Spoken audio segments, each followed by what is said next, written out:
یہ قرآن مجید نے 4 شرطیں لگائیں، فرمایا جس بندے میں یہ 4 خوبیاں پائی جائیں گی اسے اللہ کامیابی عطا فرمائے گا۔ مسلمان کی سوچ کے خلاف ہے یہ بات، یہ قرآن کی فکر کے خلاف ہے کہ اپنی فکر کرو،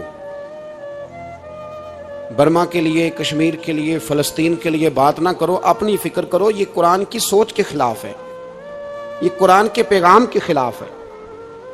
اس لیے کہ اگر صرف اپنی بات ہوتی تو آمنو اور عاملوا الصالحات پہ بات ختم ہو گئی ہوتی، پھر بات آگے نہ چلتی۔ جب کہا گیا وتواصوا بالحق، حق بات کی تلقین کرنی ہے۔ اگر بات صرف اپنی ذات کی ہوتی تو ٹھیک ہو گیا تھا، نماز پڑھی، روزہ رکھا، حج کیا، ختم ہو گئی۔ لیکن میرے نبی پاک صلی اللہ تعالی علیہ وسلم نے ارشاد فرمایا، ایک بستی میں 2 3 4 نیک لوگ رہتے تھے۔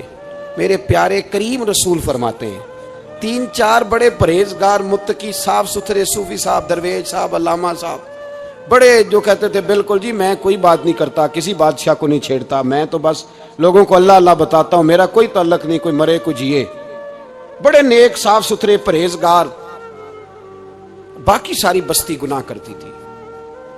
نبی پاک علیہ السلام فرماتے ہیں رب کریم نے کچھ عرصے تک مہلت دی، پھر مشیت خداوندی، اللہ کا قانون حرکت میں آیا تو کہا جبریل ساری بستی تباہ کر دو، تباہ کر دو۔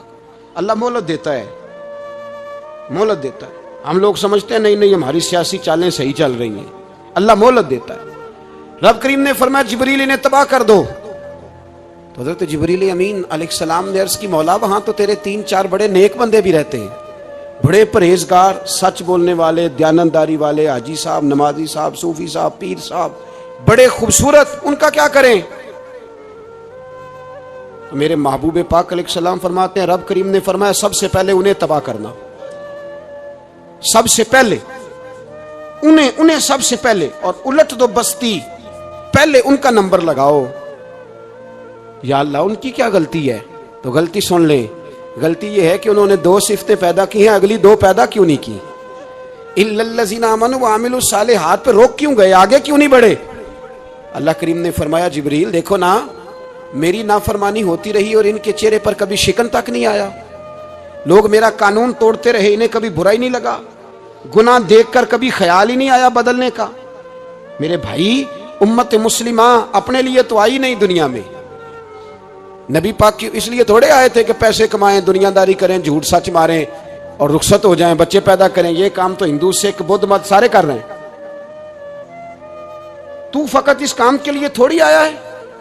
کنتم خیر امت اخرجت للناس، اللہ فرماتے ہیں میرے محبوب کے غلاموں تم بہترین امت ہو، میں نے تمہیں امتوں کے بھلے کے لیے پیدا فرمایا ہے، تمہیں لوگوں کی امامت کے لیے دنیا میں بھیجا ہے۔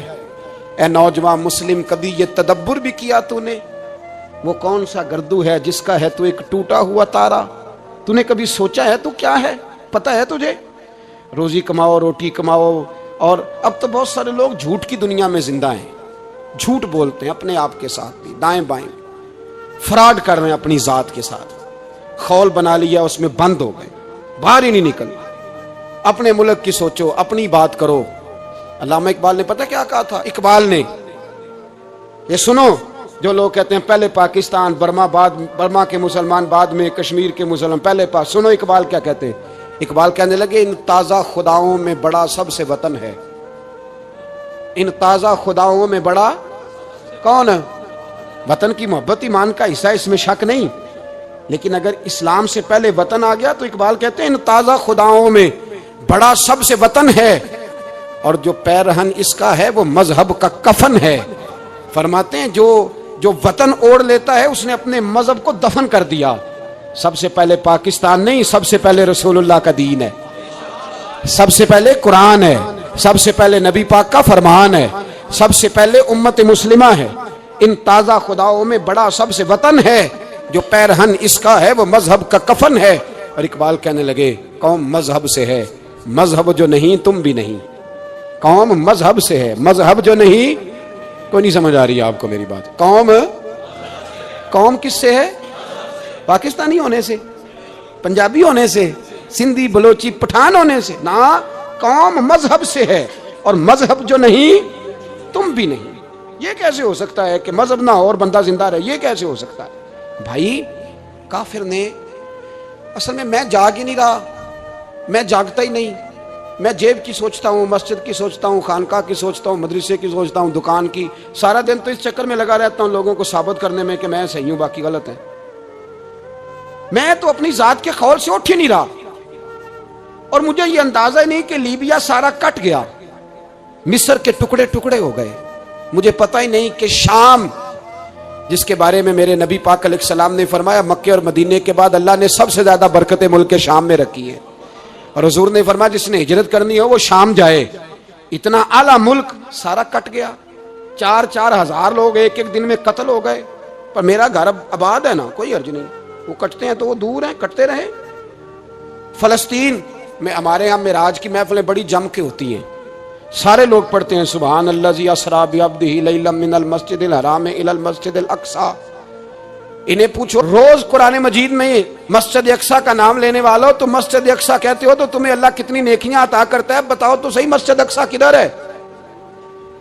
اور اب تو میری طرح کے مولوی آدھی حدیث سناتے ہیں، کہتے ہیں مسجد نبی میں ایک نماز پڑھو تو 50,000 کا ثواب، حرم شریف میں پڑھو تو 1,00,000 کا ثواب۔ مولانا حدیث یہاں سے شروع نہیں ہوتی، کھولو تو صحیح کنز المال، پڑھو مسند امام محمد بن حنبل، حدیث تو یہاں سے شروع ہوتی ہے۔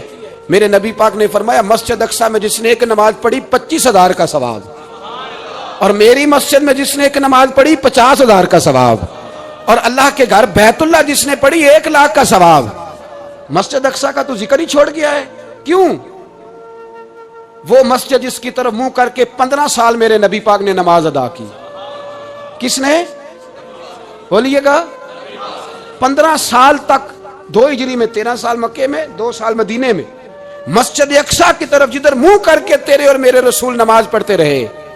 آج وہ مسجد یہودی کے قبضے میں ہے، کئی جمعے تالا رہتا ہے، وہاں نماز نہیں پڑھنے دی جاتی۔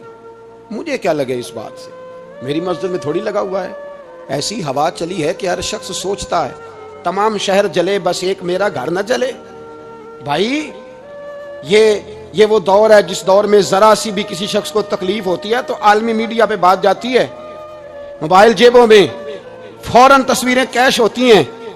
میں اور آپ، ہمارا اس قوم سے تعلق ہے جس قوم کے بچے کٹ گئے، ذبح ہو گئے، عورتوں کے پستان کاٹ کے برما کے بدھوں نے ان کے کباب بنا کے کھا لیے، چھوٹے چھوٹے بچوں کی لاشیں انہوں نے لٹکا ڈالی۔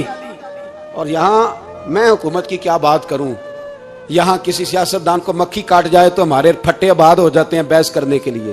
ہمارے اپنے لوگ، عام آدمی نہیں بات کرتا، عام آدمی نہیں نکلتا، عام شخص کو فکر ختم ہو گئی۔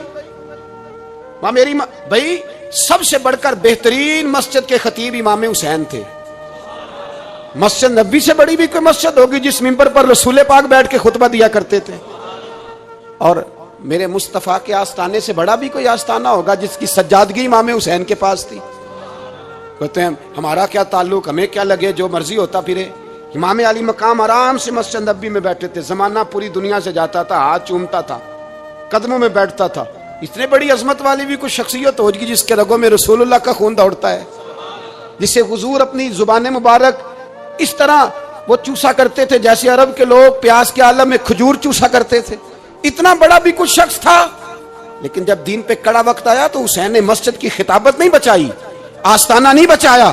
امام علی مقام نے کہا کوفہ لٹتا ہے تو لٹتا رہے، دمشق میں فساد ہوتا ہے تو ہوتا رہے، وہ ملک شام کی بچیاں رو رہی ہیں تو روتی رہیں کہ ہم پہ یزید قابض ہو گیا، میری مسجد آباد ہے، کافی ہے نا۔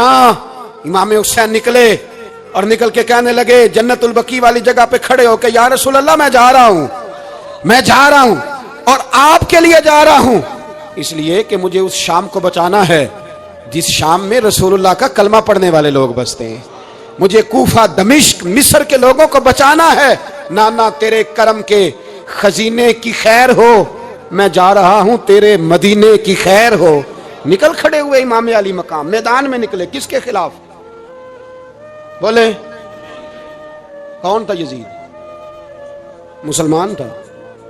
اس وقت تک تو سب نے مسلمان لکھا ہے، جس نے کافر کہا شہادت امام حسین کے بعد کہا۔ جرم کیا تھا؟ میری گردن جھک جاتی ہے جب میں یہ بات کرتا ہوں، ایمانداری سے کہہ رہا ہوں، جوش خطابت نہیں۔ میری گردن جھکتی ہے جب میں یہ لفظ ادا کرتا ہوں.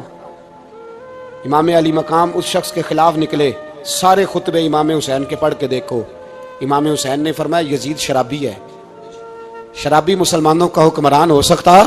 آپ نہ بولیں بے شک، پر بات تو سچی ہے نا. امام حسین نے فرمایا شرابی کو ووٹ دیا جا سکتا؟ فرمایا رنڈیوں کا ناچ دیکھتا ہے جو مجرے دیکھے، جو رنڈیوں کے ناچ دیکھے وہ مسلمانوں کا حکمران ہو سکتا؟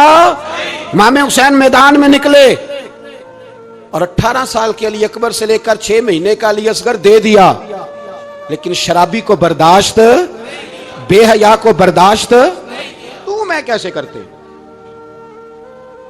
دوستی قاتل سے بھی، مقتول سے یارانہ بھی. اپنی جیب سے فلیکسیں چھپوا کے ظالموں، جابروں، بدماشوں کو ووٹ دیتے ہو. امام حسین کو تیری دیگ کی ضرورت ہے جو تو 10 محرم پہ پکاتا ہے، چاولوں کی ضرورت ہے جو تو نے 9 محرم کو پکائے. ان کو اس بریانی کی عادت تھی جو تو نے پکائی ہے. میرے گھر میں فلاں MNA MPA صاحب آ گئے تھے. امام حسین کے گھر کے اندر یزید نے پیغام بھیجا. اس نے کہا جیسے کہو گے کر لوں گا، جتنے پیسے کہو گے دے دوں گا، جتنی مسجدیں کہو گے بنوا دوں گا، جتنے ادارے کہو گے تعمیر ہو جائے، مجھے نہ چھیڑو. آپ نے فرمایا نا، مسجد مدرسے اس وقت آباد رہتے ہیں جب حکمران صحیح ہوتے ہیں، اور جب حکومتیں غلط ہوتی ہیں تو پھر مساجد آباد، پھر مدارس کی آباد کاری ہو ہی نہیں سکتی. میں دین میں نیا رکھنا کھول دوں؟ امام علی مقام کھڑے ہوئے، پر میں کیا کروں؟ حکومت کیا کروں؟ حکومت سے کیا کہوں؟ اگر میری ملت کے اپنے جوان کے موبائل میں رنڈیوں کا ناچ ہو تو 10 محرم کو تو امام حسین کربلا میں تڑپ جاتے ہوں گے. اگر 9-10 محرم کو جو نکلا امام علی مقام کی بات کرنے کے لیے، وہ نوجوان اگر سگریٹ کا، شراب کا، بدماشی کا عادی ہو تو حضرت علی اصغر کہیں گے نا میری قربانی کا کیا بنا؟ وہ تو نکلے تھے عریانی اور فحاشی کے خلاف. اور اگر ملت کا جوان روز چوک میں کھڑے ہو کے لڑکیوں کو تاڑتا ہو تو حضرت علی اکبر تو اپنی قبر میں روتے ہوں گے کہ یہ اس قوم کے لیے جان دے دی جو آج یزیدی طریقوں پہ عمل کر رہی ہے، جو ساری رات گند دیکھ کے سوتی ہے، جو ساری رات بے حیائی، فحاشی اور عریانی میں لگی رہتی ہے. ان لوگوں کے لیے جان دے دی. اتنا ظلم ان شہیدوں کے ساتھ. اور 10 محرم کو دیگ پکا کے کہتا ہے میں امام حسین کا ماننے والا ہوں، میں امام علی مقام سے پیار کرنے والا ہوں. نہ بھائی، نہ دو رنگی چھوڑ کے یک رنگ ہو جا، سراسر موم ہو جا یا سنگ ہو جا. امت مسلمہ کو بیدار ہونا پڑے گا. امام علی مقام میدان میں نکلے، ڈٹ کے نکلے، اور امام نے فرمایا میدان میں نکل کر کہ میرا وطن مدینہ ہے، میرا وطن مدینہ ہے، پر مدینہ بعد میں، رسول اللہ کا دین پہلے. تو پاکستان کی بات کرتا ہے. امام علی مقام نے فرمایا مدینے کی شریعت بعد میں، رسول اللہ کا دین پہلے، اور تیرے تو بچے عام سے ہیں. امام حسین نے فرمایا میری گود میں جو بچے ہیں وہ رسول اللہ کے نواسے ہیں، پر بچے بعد میں، نبی پاک کا دین پہلے. آپ نے فرمایا تیری بیٹی بڑی باوقار ہوگی، اس کی بڑی عزت ہے. تو کہتا ہے بیٹی کی وجہ سے بلیک میل ہو گیا، لیکن جو شان خدا نے حسین کی بیٹی کو عطا فرمائی، جن بچیوں کا سر کا بال ننگا ہو جائے، سر کا بال ننگا ہو جائے، تو امام شورانی فرمایا کرتے تھے اگر مدینے میں کسی سید زادی کے سر کا بال ننگا ہوتا تھا تو سورج اپنا منہ چھپا لیا کرتا تھا، سورج چھپ جاتا تھا بادلوں کی اوٹ میں. اور مدینے والے سمجھ لیتے تھے کہ گھر میں کام کرتے کرتے کسی سید زادی کے سر کا کوئی بال ننگا ہو گیا. ان شہزادیوں کا اتنا وقار. اور امام علی مقام نے فرمایا بیٹیوں کی فکر بعد میں، رسول اللہ کا دین پہلے رسول اللہ کا دین. قوم مذہب سے ہے، مذہب جو نہیں تم بھی نہیں. یاد رکھ میرے بھائی، امام علی مقام رضی اللہ تعالیٰ عنہ نے میدان میں نکل کر پہلے مذہب کی بات کی. اور آج دین نبی دا وانگ یتیمہ رووے تے کرلاوے تے آکھے میں کتھوں لبا عمر بہادر، میں کتھوں لبا عمر بہادر جڑا مینوں سینے لاوے. معصوم بچے، معصوم. آج تک کدھر ہے تمہارا اقوام متحدہ؟ بلاؤ نا اسے. بھیک مانگتے پھرتے ہو، کافروں سے بھیک مانگتے ہو. بچہ شام کو گھر نہ آئے تو ماں دروازے پہ نظر لگا کہتی بیٹے ٹائم پہ آ جایا کر، مجھے نیند نہیں آتی. وقت پہ. برما کی اس ماں سے بھی جا کے پوچھو جس کا بچہ پلٹ کے آیا ہی نہیں، اس سے بھی پوچھو. بچے نے آدھی رات کو روٹی مانگ لی تو فالج زدہ ماں، اس کو فالج تھا، وہ رینگتی ہوئی اٹھی اور اس نے اپنے لال کو روٹی پکا کے دی. باپ کہتا رہا چل چھوڑ سو جا بیٹے تیری اماں. اس نے کہا نہیں مجھے نیند نہیں آتی, بیٹا بھوکا ہے. اس ماں سے بھی کبھی پوچھ, اس ماں سے جو بنگلہ دیش کے خیمے میں بیٹھی ہے, تو BBC لندن کا رپورٹر کہتا ہے کہ تیری خواہش کیا ہے؟ کہتی کوئی بھی نہیں, چلو 2 دن کے بعد ہی صحیح میرے بیٹے کو ایک روٹی دے جایا کرو.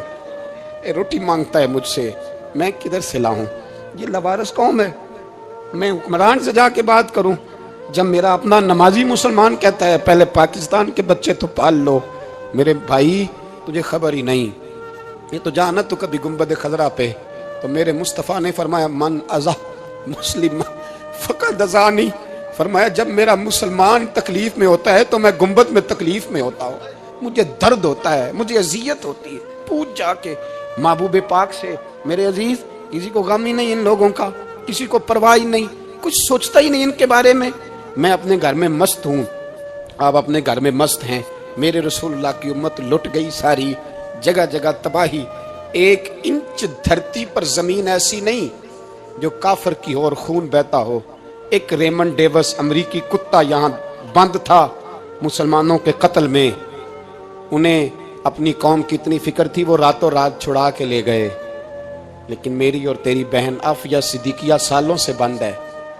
تڑپ کے پوچھا ہے مسلمانوں نے کہ اس کی غلطی تو بتاؤ, اس کا قصور نہیں پر وہ بند ہے. کوئی نہیں بات کرنے والا, کوئی نہیں. مسجد جانے جمعہ تو پڑھانا ہے, اس میں غرض نہیں درد ہے کہ نہیں کہ, اس میں تو اتنا پتہ ہے 1 گھنٹے تقریر ہے کرنی ہے. پیر صاحب صبح سے شام تک تعویذ لکھتے, سیاستدان صبح سے شام تک جنازہ بھی تب پڑھتا ہے کہ مجھے ووٹ ملیں گے. تاجر کہتا ہے بس دکان چلنی چاہیے, مر جائے میری طرف سے ساری دنیا.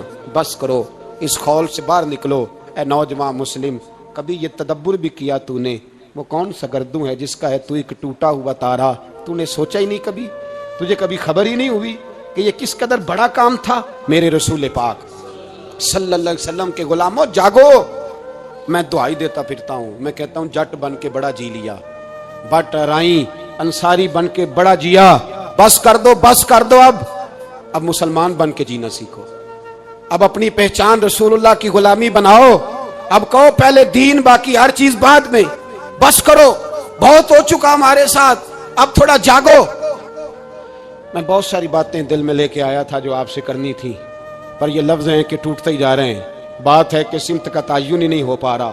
میرے بھائی میں تو کبھی کبھی سوچتا ہوں لگتا ہے رب بھی ناراض ہو گیا ہے اور ہمیں منانے کا طریقہ بھی بھول گیا ہے. نہ ہماری مسجدوں میں تہجد پڑھی جاتی ہے, نہ کسی کو نماز توبہ یاد رہی, نہ کوئی استسقاء والا ہے, کوئی نہیں. جو پیر صاحب کے پاس جا کے بیٹھتا ہے تھپکی دیتے ہیں, کہتے ہیں جا تیرا کام ہو جائے گا موج کر.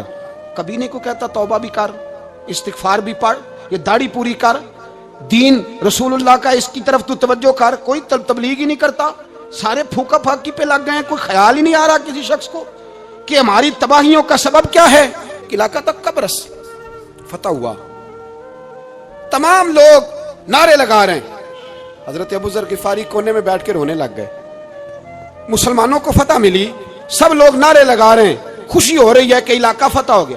حضرت ابو ذر غفاری رونے لگے اور تڑپ کے روئے. لوگوں نے کہا ابو ذر کیوں روتے ہو؟ آپ فرمانے لگے یہ لوگ برسوں سے قابض تھے اس شہر پر, یہ جن لوگوں سے آج ہم نے لیا ہے یہ برسوں سے, دل کے کانوں سے کھل سننے والی بات ہے. فرمانے لگے یہ برسوں سے قابض تھے, انہوں نے اللہ کی نافرمانی کی ہے تو آج علاقہ ان کے ہاتھوں سے نکل گیا ہے. میں رو اس لیے رہا ہوں کہ خدایا کہیں ہم سے بھی نافرمانی نہ ہو اور یہ ہمارے ہاتھوں سے بھی نہ نکل جائے. شام نکل نہیں گیا ہمارے ہاتھوں سے, لیبیا نکل گیا, مصر نکل گیا, عراق نکل گیا, افغانستان نکل گیا, اور اگر دیکھو تو بلا واسطہ ہر جگہ کافر کا ڈیرا. وہ رو رہے ہیں, کہتے ہیں جب قوم اللہ کی نافرمانی کرتی ہے تو علاقے نکل جاتے, تڑپ رہے ہیں. مجھے کوئی فکر نہیں, کوئی نہیں رویا مصر کے جانے پر, کوئی نہیں رویا لیبیا کی تباہی پر, شام کے بچوں پہ کوئی نہیں رویا. ہم لوگ یہاں عید مناتے رہے, عید پر لوگ نئے کپڑے لیتے رہے اور برما کے مسلمانوں کو کفن تک نصیب نہ ہوا. کوئی نہیں تڑپا ان لوگوں پر, کسی کو خیال نہیں آیا. صاحب امام علی مقام کی فکر کو سمجھو, اس پر غور کرو. بس کر دو, نیند بڑی لمبی ہو گئی, اب اٹھو اس بیداری سے, اٹھو. جب قومیں نافرمانی کرتی ہیں تو ملک چھن جاتے ہیں اور کافر باری باری کر کے باریاں لگا رہا ہے, باری باری. تمہیں کئی دفعہ دھمکیاں دے چکا ہے, وہ تمہارا نمبر کئی دفعہ لگا چکا ہے, اب خواب غفلت سے اٹھ جاؤ, آگ پیروں تک آ گئی ہے, ایسا نہ ہو جلا ڈالے سارا کچھ. حضرت سیدنا ابو ذر غفاری رو کے فرمایا کرتے تھے, جب تم نافرمانیاں کرو گے تو علاقے تمہارے ہاتھوں سے نکل جائیں گے. سو نکل گئے. غوث اعظم کے بغداد پہ کئی دفعہ بم گرے, مولا علی شیر خدا کا شہر نجف کئی دفعہ بم کی نظر ہوا, امام علی مقام کے کربلا میں اب تک کئی دفعہ جنگیں ہو چکی, اس لیے کہ ہم نافرمانی کرتے ہیں, علاقے چھن جاتے ہیں. دوسری بات یہ کہ پھر ہمیں وہ طریقہ بھی نہیں آتا جس سے رب کو منایا جاتا ہے. آپ یقین کریں, مسلمان پہ ایک 5 وقت کی نماز ہے, وہ بھی بوجھ ہے. 2.5 گھنٹے کی تقریر اور 5 منٹ کی جماعت میں لوگ بھاگتے پھرتے ہیں, بڑا مشکل ہے. آج تک مسلمان ایک 5 وقتہ نماز پڑھنے کے لیے بہانے ڈھونڈ رہا ہے ابھی تک. تو وہ مسلمان کہاں سے آئیں گے جو رات کو رویا کرتے تھے, راتوں کو اٹھ کے روتے تھے, تو سویرے اللہ کافر کے مقابلے میں اتنی مدد کرتا تھا کہ 10 مسلمان لاکھوں کو بھگا دیا کرتے تھے. اس لیے کہ مدد کس کی شامل ہوتی تھی, بول کے بتائیے, کون مدد کرتا تھا؟ کیونکہ دیکھیں نا, یہ ہمیں طریقہ بتایا نبی پاک نے. اللہ حضور سے راضی تھا کہ نہیں؟ یار اس پہ جلدی جلدی بولو. اللہ راضی تھا نا؟ تو بدر کی رات حضور کیا کرتے رہے ساری رات؟ ساتھ نہیں تھا اللہ؟ وہ تو وہاں سے فرما رہا ہے غار ثور سے, ان اللہ معنا, محبوب کہہ دے کہ اللہ تیرے ساتھ ہے.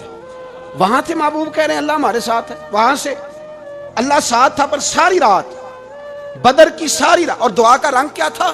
حضرت ابو بکر صدیق فرماتے ہیں حضور نے ہاتھ اٹھائے, اللہ یہ میرے 313 ہے, میں کل کمائی لے کے آ گیا. اے اللہ میری کل کمائی ہے, اگر یہ ہلاک ہو گئے تو قیامت تک کون تیری عبادت کرے گا, اے اللہ مدد فرما. اور حضور مناتے ہیں رب کو, کہتے ہیں یا اللہ تو نے وعدہ نہیں کیا تھا تو مدد کرے گا, یا اللہ تیرا وعدہ نہیں تھا تو کامیابی دے گا, یا اللہ تو نے ساری رات مناتے گزر گئی, ساری رات. صبح کا اجالا چمکا تو حضرت ابو بکر فرماتے اتنا لمبا سجدہ کیا, حضور سجدے میں تھے, میں دیکھتے دیکھتے تھک گیا, میں سجدے کی حالت میں ہی حضور پر لیٹ گیا, لپٹ گیا. میں نے کہا محبوبہ سر اٹھائیں, وہ دیکھے اللہ نے مدد نازل فرما بھی دی ہے. اٹھائیے سر. حضور نے اللہ کو منایا, نبی پاک منایا کرتے تھے. ہم اب سجدوں میں بھی نہیں جاتے, اتنی سو گئی امت, سجدوں تقریروں سے انقلاب لانا چاہتے ہیں, ہم خالی نعروں سے انقلاب برپا کرنا چاہتے ہیں. لوگ جب روتے تھے بوڑھے لوگ سجدوں میں, اور عالم فاضل صوفی کی تو کیا بات ہے نا, وہ تو اللہ کے نمائندے ہیں, کہ جس کے صرف سفید بال ہو جائیں. میرے نبی پاک علیہ السلام نے فرمایا رب تو ان کی بڑی عزت کرتا ہے.